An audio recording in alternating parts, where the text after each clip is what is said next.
Assalamualaikum teman-teman. Apa kabar kalian hari ini? Semoga selalu dalam keadaan sehat walafiat ya. Di kesempatan kali ini, aku akan mempresentasikan hasil laporan praktikum mata kuliah statistikaku dengan dosen pembimbing Ibu Fadila Margasati, SSI, MSI. Tapi sebelumnya, kita perkenalan diri dulu yuk. Perkenalkan, namaku Aulia Khairunisa, NPM-ku 1975109. Aku mahasiswa D3 Agribisnis jurusan Ekonomi dan Bisnis Politeknik Negeri Lampung. Jangan lupa like, comment, and subscribe. Happy watching teman-teman. Enjoy. Sejarah regresi. Istilah regresi pertama kali diperkenalkan oleh Sir Francis Galton pada tahun 1886. Galton menemukan adanya tendensi bahwa orang tua yang memiliki tubuh tinggi memiliki anak-anak yang tinggi. Orang tua yang pendek memiliki anak-anak yang pendek pula. Kendati demikian, ia mengamati bahwa ada kecenderungan tinggi anak cenderung bergerak menuju rata-rata tinggi populasi secara keseluruhan. Dengan kata lain, ketinggian anak yang amat tinggi atau orang tua yang amat pendek cenderung bergerak ke arah rata-rata tinggi populasi. Inilah yang disebut hukum Galton mengenai regresi universal. Dalam bahasa Galton, ia menyebutkan sebagai regresi menuju mediokritas. Ilustrasinya yaitu ada orang tua berbadan tinggi, orang tua berbadan sedang, dan orang tua berbadan rendah. Pengertian regresi dan korelasi. 1. Analisis regresi merupakan studi ketergantungan satu atau lebih variabel bebas terhadap variabel tidak bebas, dengan maksud untuk meramalkan nilai variabel tidak bebas. Kedua, analisis korelasi merupakan suatu analisis untuk mengetahui tingkat keeratan hubungan antara dua variabel. Tingkat hubungan tersebut dapat dibagi menjadi 3 kriteria, yaitu mempunyai hubungan positif, mempunyai hubungan negatif, dan tidak mempunyai hubungan. 3. Macam tipe dalam analisis regresi. Tipe yang pertama adalah regresi linear sederhana yang berfungsi untuk mengetahui hubungan linear antara dua variabel, satu variabel dependen dan satu variabel independen. Kedua adalah regresi linear berganda, yang merupakan model regresi linear dengan satu variabel dependen dan lebih dari satu variabel independen. Yang ketiga adalah regresi nonlinear yang berasumsi bahwa hubungan antara variabel dependen dan variabel independen tidak linear pada parameter regresinya. Persamaan regresi.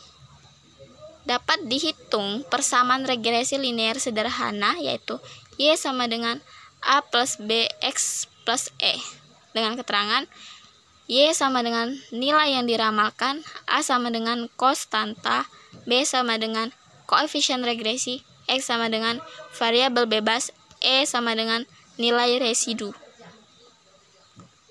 Persamaan B sama dengan N sigma XY dikurang sigma X dikali sigma Y per N sigma X kuadrat min sigma X kuadrat. Persamaan A sama dengan sigma Y min B dikali sigma X per N. Persamaan korelasi. Ada 2 metode dalam persamaan korelasi, yaitu metode least square dan metode product moment. Dengan persamaan R variabel X, Y, N dikali N sigma I sama dengan 1 X, Y min N sigma I sama dengan 1 S dikali N sigma I sama dengan 1 Y per akar kuadrat N dikali N sigma I sama dengan 1 X kuadrat min N sigma I sama dengan 1 X kuadrat dikali akar kuadrat N dikali N sigma I sama dengan 1 Y kuadrat dikurang N sigma I sama dengan 1 Y kuadrat. Metode product moment yaitu rumusnya simpel ya. L sama dengan N sigma I sama dengan 1 X Y per akar kuadrat N sigma I sama dengan 1 X kuadrat N dikali sigma NI sama dengan 1 Y kuadrat. Contoh kasus data laporan praktikumku yaitu berupa luas panen dan produksi cabai rawit menurut data N sama dengan 30 provinsi di Indonesia pada tahun 2016. Baik, di sini saya akan menjelaskan melalui kasus laporan praktikum saya. Saya akan menjelaskan menggunakan Word. Analisis korelasi. Data yang saya punya yaitu data luas panen dan produksi cabai rawit menurut data N sama dengan 30 provinsi di Indonesia pada tahun 2016. Yang pertama, kita mencari nilai koefisien korelasi. Oke. XY ini untuk mengisi kolom XY, X pangkat 2 dan Y pangkat 2 itu mudah, tinggal dikalikan saja kolom X dan kolom Y-nya menggunakan analisis data pada Microsoft Excel. X kuadratnya pun begitu dan Y kuadratnya pun begitu. Tapi ingat itu menggunakan rumus ya. Oke, baik, yang untuk mencari koefisien korelasi dirumuskan yaitu persamaannya R variabel XY sama dengan N dikali N sigma I sama dengan 1 XY dikurang N sigma I sama dengan 1 X dikali N sigma I sama dengan 1 Y per akar kuadrat N dikali N sigma I sama dengan 1 X kuadrat min N sigma I sama dengan 1 X kuadrat dikali akar kuadrat N dikali N sigma I sama dengan 1 Y kuadrat dikurang N sigma I sama dengan 1 Y kuadrat. Kita jabari lagi yaitu menjadi N sigma S Y dikurang sigma S dikali sigma Y sama dengan 4,5964511. Oke, yang akarnya yaitu akar kuadrat N dikali sigma X kuadrat dikurang sigma X kuadrat sama dengan 295.935,5698. Oke, selanjutnya yaitu N sigma Y kuadrat dikurang sigma Y kuadrat sama dengan 1644648,997. Jadi hasil totalnya koefisien korelasi sama dengan 0,944391461.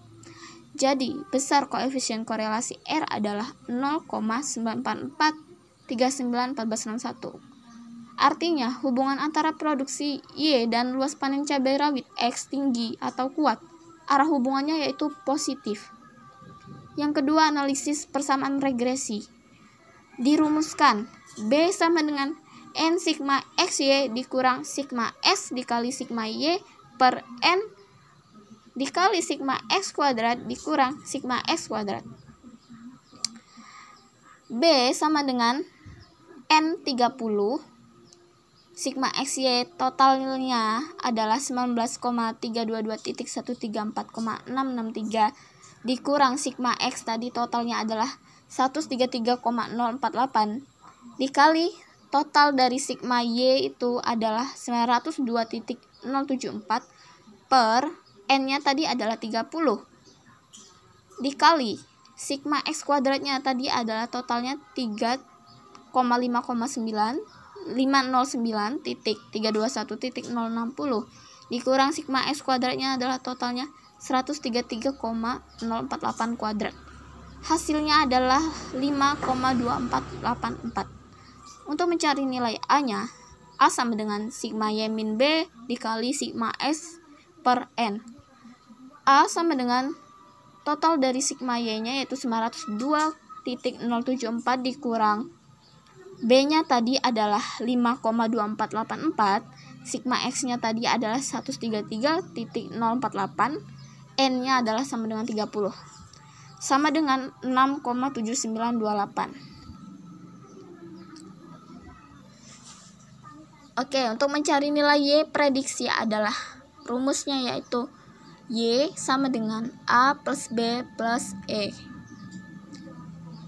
Kita masukkan ke sini untuk mencari nilai Y prediksi yaitu A plus B plus X. A-nya adalah 6,7928 dan B-nya tadi adalah 5,2484 dan E itu adalah variabel Y, di mana variabel Y di sini kolom nomor 1, kolom pertama yaitu berjumlah 46.405. Jadi kita jumlahkan, hasilnya sama dengan 16061,648 dan seterusnya. Oke, untuk mencari nilai Y min Y prediksi kuadrat pangkat 2, yaitu kita mengurangi yaitu dari jumlah variabel Y tadi, kolom Y dikurang kolom Y prediksi kuadrat. Karena di sini saya menggunakan analisis data menggunakan analisis Microsoft Excel, jadi ini tidak manual ya, menggunakan analisis Microsoft Excel. Jadi dikurang saja untuk mencari Y, dikurang prediksi, yaitu Y kolom Y tadi dikurang kolom Y prediksi kuadrat. Dan untuk mencari nilai Y min Y rata-rata kuadrat, itu cari dulu rata-rata Y-nya, Y atau Y barnya. Nilai rata-rata dari variabel Y. Di sini saya sudah mendapatkan nilai rata-rata dari variabel Y, yaitu 30.069. Kita masukkan saja nilai Y tadi dikurang nilai Y rata-ratanya tadi dikuadratkan. Lalu selanjutnya hasilnya tadi dimasukkan di kolom.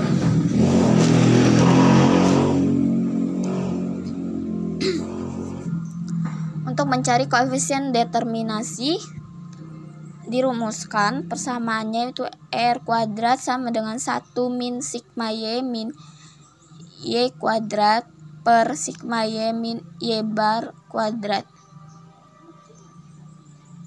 R kuadrat sama dengan 1 min hasil dari sigma Y min Y kuadratnya, yaitu berjumlah 810,844.1936 per hasil dari sigma Y dikurang Y bar atau Y rata-rata kuadratnya, yaitu berjumlah 5.560.244.403 sama dengan 144.828. Koefisien determinasi disesuaikan atau adjusted. R adjusted sama dengan R kuadrat dikurang P 1 min R kuadrat per N min P min 1. R adjusted sama dengan R kuadratnya tadi, yaitu koefisien determinasi berjumlah 144.828 ya, dikurang P-nya itu sama dengan 1 dikali 1 min R kuadrat tadi, masukkan 144.828 per N-nya 30 dikurang 1 min 1 sama dengan totalnya, yaitu 149.906.47143. Untuk mencari kesalahan baku estimasi, dirumuskan, yaitu rumusnya SE sama dengan akar kuadrat sigma Y min Y kuadrat per N min K. SE akar kuadrat total dari sigma Y min Y kuadrat adalah 810,844.1936 per N 30 dan K 2. Kenapa dapat 2? Karena memang sudah dirumuskan K itu ada sama dengan 2. Jadi kita masukkan nilainya 2. SE totalnya sama dengan 5,38133. Standar error koefisien regresi dirumuskan, yaitu SB sama dengan SE per akar kuadrat sigma X kuadrat min sigma X kuadrat per N. SB 1 sama dengan 5,38133 per akar kuadrat dari sigma S totalnya yaitu 3.509.321.060 dikurang total dari sigma S kuadrat yaitu 133,048 kuadrat per 30 sama dengan 0,222 sekian.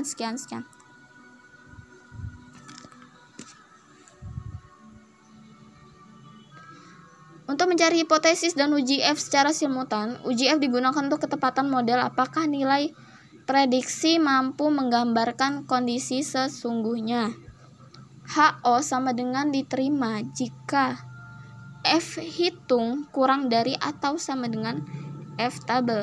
HO ditolak jika F hitung lebih dari F tabel. F sama dengan R kuadrat per K min 1 per 1 min R kuadrat per N min K. F R kuadratnya tadi totalnya adalah 144.828 per K nya tadi adalah 2 dikurang 1 per 1 min 144,828 per 30 min 2. Jadi hasil F nya sama dengan negatif 28,1947.